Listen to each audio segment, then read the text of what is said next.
Coming up next on Arizona Horizon, we'll hear from backers of a proposed ballot measure to legalize marijuana.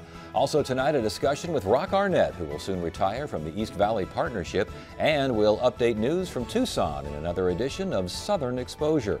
Those stories next on Arizona Horizon. Arizona Horizon is made possible by contributions from the Friends of Eight, members of your Arizona PBS station. Thank you. Good evening and welcome to Arizona Horizon. I'm Ted Simon. Supporters of a proposed state ballot measure to legalize marijuana are saying the taxes on cannabis sales could fund Arizona education to the tune of at least $40 million a year. Here with more is Steve White, a co-author of the proposed 2016 measure. Good to have you here. Welcome to Arizona Horizon. Thank you, Ted. So legalizing this and taxing this, where did we get this $40 million number? The $40 million number, as I understand, is an estimate based on Colorado's revenues that they're generating monthly. And what are they generating monthly?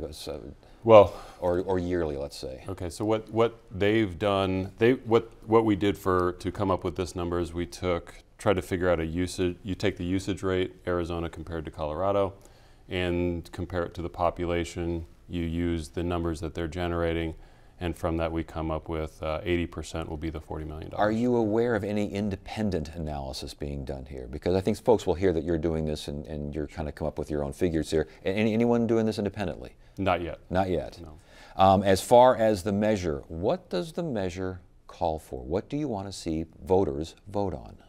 So the voters are going to vote to legalize limited amounts of cannabis for adults 21 and over. It will provide tax revenue streams to education and public health in Arizona.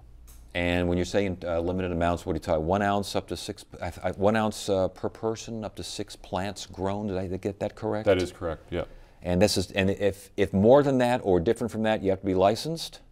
There is a licensing system, so there will be businesses that are licensed, and those businesses can sell more than that, they can grow more than that, and they can produce more than that. And as far as the tax is concerned, how much will these businesses be taxed? And again, how much does that tax money go to education and public health, I believe? Yep, that's right. So 80% goes to education, 20% goes to public health of the 15% excise tax, which does not include the state tax and the local taxes that are sort of lumped with that 15% excise tax.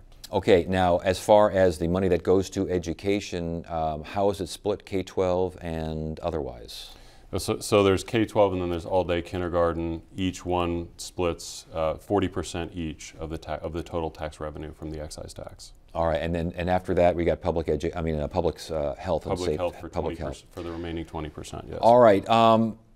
Critics will say that you can look at Colorado, and Colorado did have a pretty strong start the first year, but the second year tax revenue fell off considerably. Respond to that, please. I think actually the opposite is true. Okay. That the first year was a little slower than they anticipated, and that's due to the fact that it was quite challenging for these businesses to open up, one. And secondly, there was a provision in the Colorado law that allows for one transfer to occur without a tax being applied. So they came in under their estimations, although they still produced revenue that they wouldn't otherwise have produced. In the second year, they are now hitting those projections almost on the dot on a monthly basis. Okay, so for what I gathered, you're saying it's flipped. The first year slow, next year much higher, much stronger. That's correct. And in fact, you've heard stories about the possibility that people would actually, citizens would actually get money back because they don't know what to do with all the tax revenue. Critics will also say the potential damage to people, to kids, whether it's treatment, accidents, hospitalization, that potential damage, you can talk about $40 million all you want to education, sure, but the cost to the damage would be even higher. How do you respond? So those are the same people who said the exact same things about medical marijuana in Arizona, and they've proven to not be true. What we've seen under the medical marijuana regime is actually decreased societal costs as they relate to things like alcohol. So what we've seen as we've started to liberalize our marijuana laws is actually the opposite is true. The societal costs are lower than what they were before, so you see decreases in crime, you see decreases in drunk driving, you see decreases in opiate overdoses. So I don't really know where they come up with that. I think that's they're stretching things a bit. Well, and they also mentioned just the fact that if kids are anywhere close to this stuff, you'll have more problems with dropouts, academic issues, these sorts of things. Valid argument? Invalid argument, actually. Again, it is something that was an argument made related to the medical marijuana initiative. And what we've seen in states that have increased access to marijuana is that the teen usage rate actually falls. So that's what the more recent studies are showing. It's actually the inverse is true of what they're arguing. So when folks say the dangers of marijuana simply aren't being taken into account when it's either this measure or medical marijuana is concerned, you pick your idea. Sure. You say? I say the opposite is true. When you really look at this initiative, when you look at the facts, what you find out in other states with the liberalization of these laws and the increased liberty to Arizona citizens, what you are more likely to find is decreased costs on things like enforcement, decreased costs of health care because you aren't going to have the overdoses that you were seeing before. So I think the opposite is actually true. At least that's what the facts are saying. I was going to say, where do you get those? Where are those facts and figures coming from? Those are studies that are done throughout the United States thus far. We're starting to see a lot of studies tracking how effective marijuana laws have been throughout the United States, and that's what they're showing. Last question. Your organization is called the Committee to Regulate Marijuana like Alcohol. There are those who say that alcohol is a big enough problem as it is. Why would you want to add marijuana to it? Well, alcohol can be a problem, but there is some inconsistency in those regulations. What those people are not saying to you, though, is that prohibition of alcohol worked. Likewise, most people would tell you that prohibition of marijuana is not working. So it has been more effective to tax and regulate alcohol rather than prohibit it. The same is probably true of cannabis. All right. Good to have you here. Thanks for joining us. Thank you for having me.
Rock Arnett is the president and CEO of the East Valley Partnership, a coalition of community leaders dedicated to promoting and developing the valley's ever-burgeoning southeast side. Rock Arnett joins us now to explain why he's retiring after 13 years at the helm of the East Valley Partnership. Good to have you here. Thanks for being here. Thank you very much for the invitation. How delightful. Well, why are you stepping down? 13 years, things are going pretty strong right now. Well, if you take a look, I am a little aged and have got a little years under my belt. I've been doing work for over 50 years of my career. I sold insurance for 38 years and had an opportunity to jump into this and did it for the last 13. And I think it's time that I move on and do some other things and help put the partnership in a position to take itself to the next level. What is the East Valley Partnership? Oh my goodness, what a question. The East Valley Partnership is a group. We've got about a 50-member board. We're a nonprofit, but we advocate for infrastructure, for education, workforce development, aviation, aerospace, the Superstition Vistas, which is a big space of state trust land at the far east, all for advocacy of business and quality of life in the East Valley. And I'm kind of a professional cheerleader. Well, had you not noticed. with that in mind, as a cheerleader, and you're looking out on the crowds and you're hearing what they're saying, what is the perception, do you think, of the East Valley, and how has that changed? Good question. It's been a fun transition. It used to be that there were the auto mall wars, and the cities would severely compete to the point that they were really hurting each other.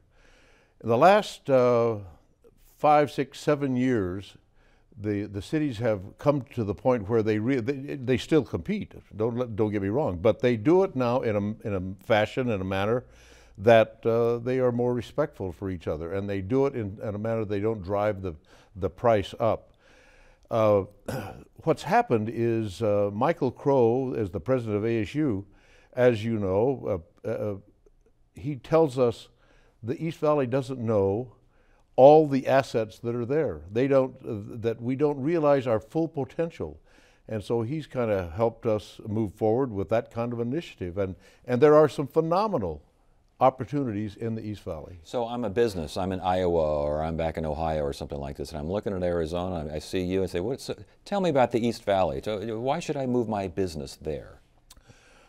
We have in the East Valley 750,000 jobs, and we are a highly educated workforce. We're 4% younger than the national average, and so our population is there and the jobs are there. We have 42% of all the jobs in the valley are in the East Valley. The high-tech corridor up in Scottsdale around the airport, down around Intel and Boeing, out at the Phoenix Mesa Gateway Airport. We also have 150,000 college students. When you consider ASU, Polytechnic, the 4 community college campuses, and the privates, 150,000 college students, we call that our annual renewable workforce. And we think people will salute that and want to come and be a part of that. And yet, I'm the same business owner there in Iowa, and I say, I have friends that live in Arizona, and they tell me Mesa's a sleepy town. It's always been a sleepy town. The East Valley's kind of sleepy. They don't want to get out and get going. We know that has changed over the years. How did that change? I think that there are 2 things that have changed. That the economy, we've had to change, maybe more than 2. Chris Brady, who's the city manager, and Scott Smith, who was the previous mayor, and now Mayor Giles, those guys, those good leaders have really worked hard to move forward. Take a look at the Apple deal.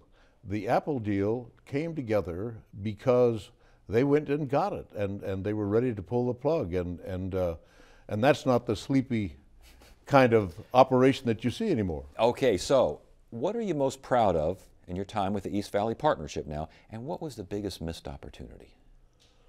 Oh, missed opportunity.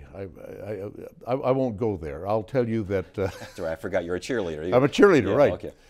We did the Superstition Vistas plan, which did a 50,000-foot 50-year master plan for 275,000 square miles of state trust land, and it's been embedded into the Pinal County Comprehensive General Plan. We're quite proud of that, and so for future long-range development, that will be an opportunity. In 2006, Mesa, Gilbert, and Queen Creek invited me to help facilitate a Urban Land Institute Services Advisory Panel that talked about what could, should, and ought to happen in the Gateway Airport area. And that has kind of been a Bible for developers moving forward, like Eastmark and Allegiant and others. And then recently, we have changed the brand. We're now calling ourselves Phoenix East Valley, because East Valley could be in wherever. But that's a change, because using the word Phoenix was a little touchy for some East Valley leaders, wasn't it? We had some city council members that were cranky, and we finally brought them around. But if you capture the location of PHX, we like to call it PHS, still Phoenix, and Phoenix East Valley, all of a sudden you know where we are. And it's becoming quite a place. Well, congratulations on quite a career. It sounds like you're not done, though. You got some other ideas in mind. I'm sure we'll be seeing you around. Thank you so much for joining us. We appreciate it. Thank you for the opportunity to visit.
Time now for another edition of Southern Exposure, our monthly look at issues from Tucson and other areas south of the Gila. Joining us now is Tucson Weekly senior writer Jim Ninsel. Good to see you again. Always a pleasure. And we're celebrating the East Valley. Tucson's celebrating a birthday, right? 240th birthday. We've been around since 1775. Yeah. Long time back. It's also our Reed Park Zoo's baby elephant's first birthday.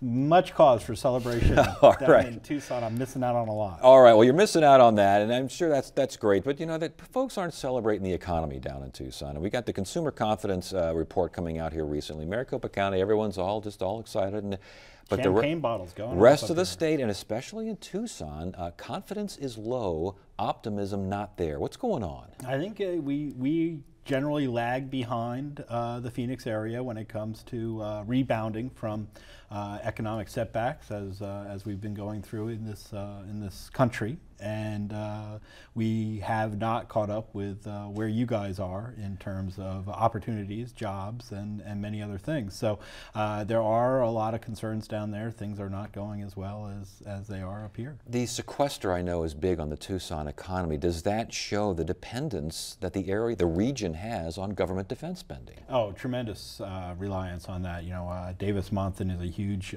linchpin of our economy.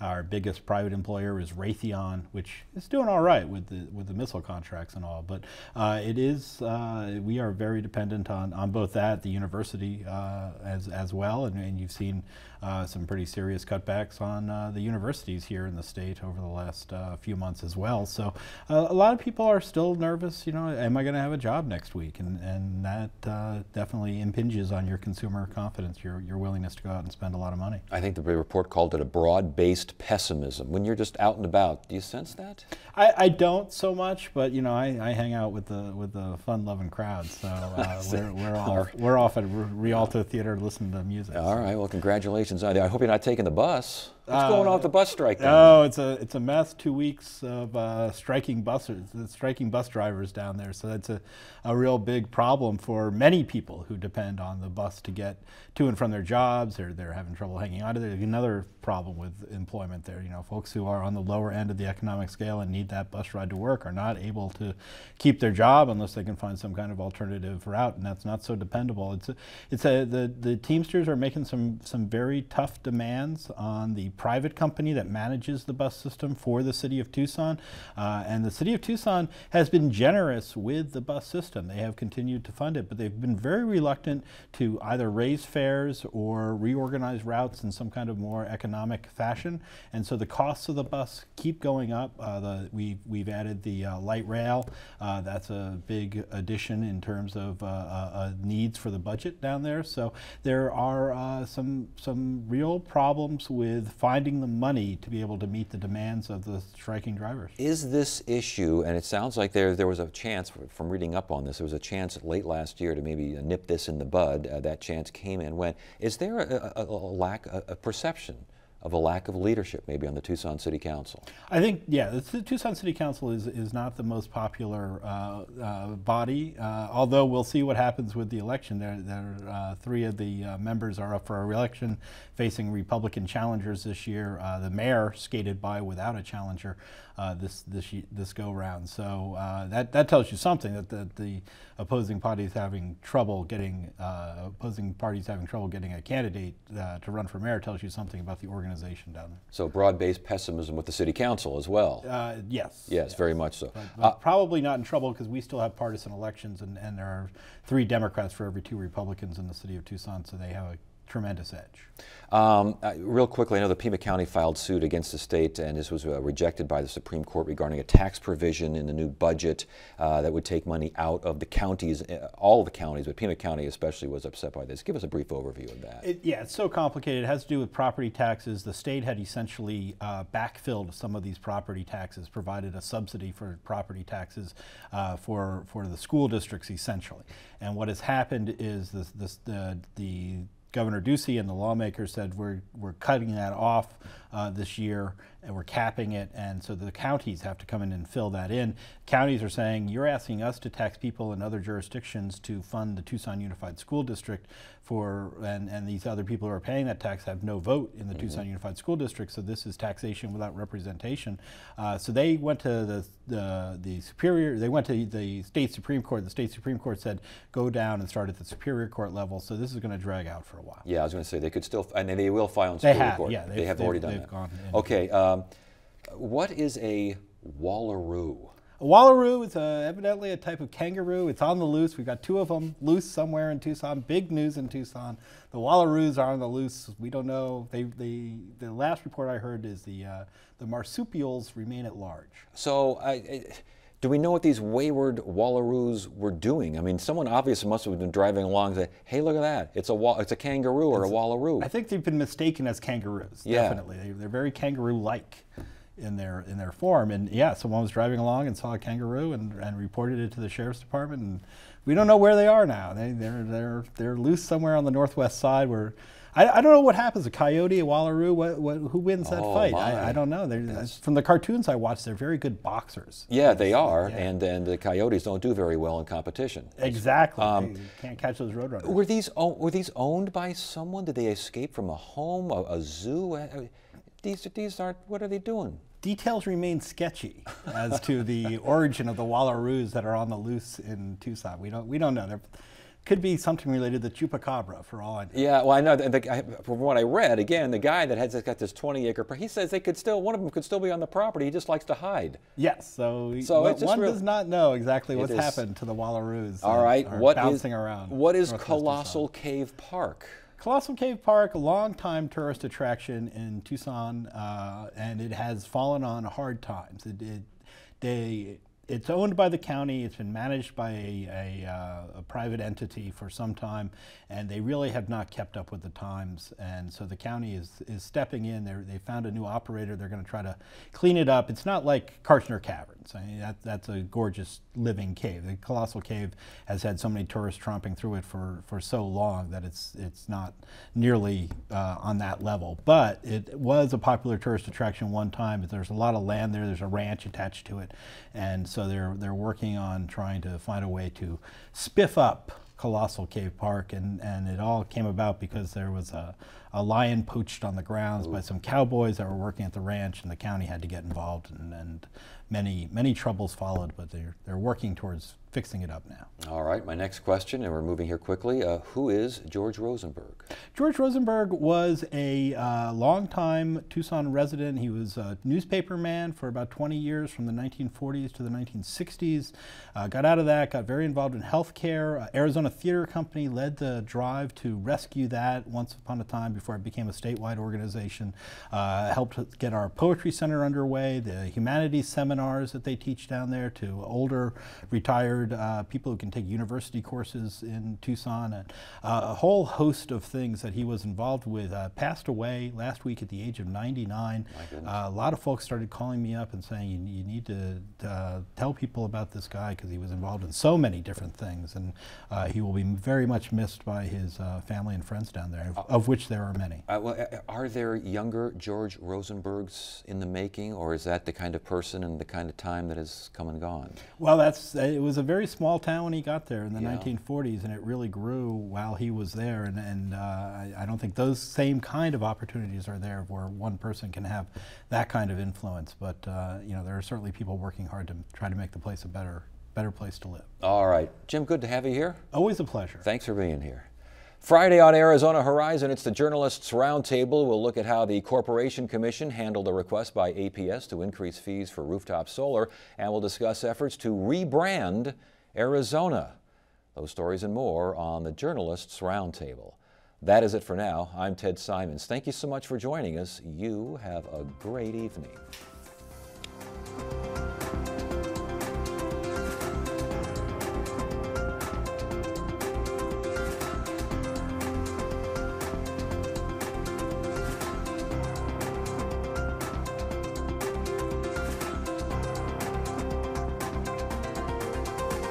Arizona Horizon is made possible by contributions from the Friends of 8, members of your Arizona PBS station.